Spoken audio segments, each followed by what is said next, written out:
Atos 11. Os apóstolos e os irmãos de toda a Judéia ouviram falar que os gentios também haviam recebido a palavra de Deus.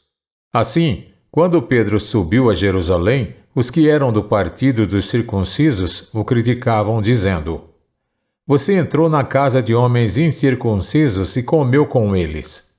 Pedro, então, começou a explicar-lhes exatamente como tudo havia acontecido. Eu estava na cidade de Jope orando, caindo em êxtase, tive uma visão.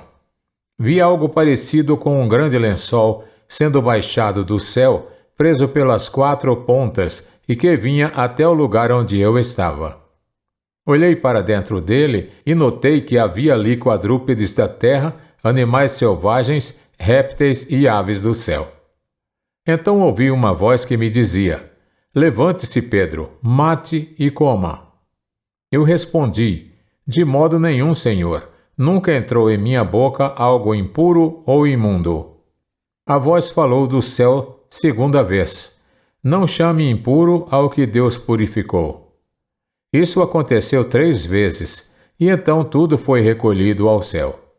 Na mesma hora, chegaram à casa em que eu estava hospedado 3 homens que me haviam sido enviados de Cesareia. O Espírito me disse que não hesitasse em ir com eles. Estes 6 irmãos também foram comigo e entramos na casa de um certo homem.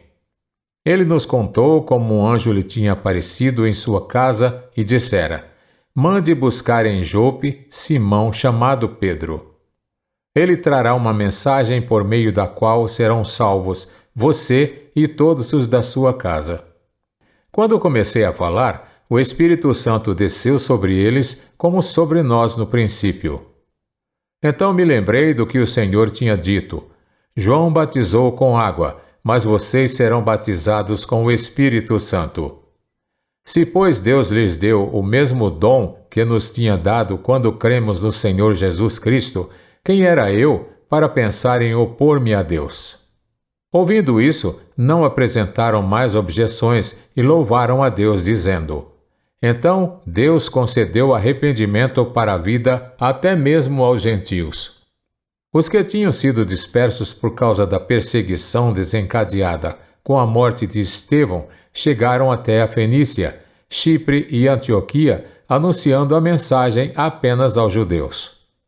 Alguns deles, todavia cipriotas e sirineus, foram a Antioquia e começaram a falar também aos gregos, contando-lhes as boas novas a respeito do Senhor Jesus.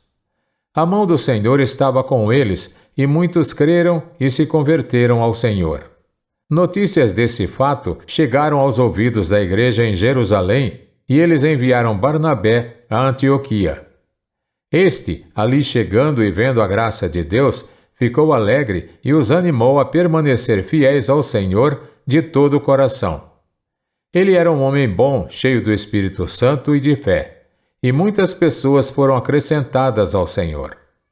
Então Barnabé foi a Tarso procurar Saulo. E quando o encontrou, levou-o para Antioquia. Assim, durante 1 ano inteiro, Barnabé e Saulo se reuniram com a igreja e ensinaram a muitos. Em Antioquia, os discípulos foram pela primeira vez chamados cristãos. Naqueles dias, alguns profetas desceram de Jerusalém para Antioquia.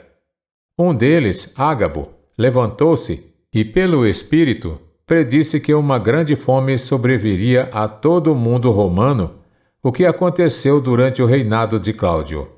Os discípulos, cada um segundo as suas possibilidades, decidiram providenciar ajuda para os irmãos que viviam na Judéia.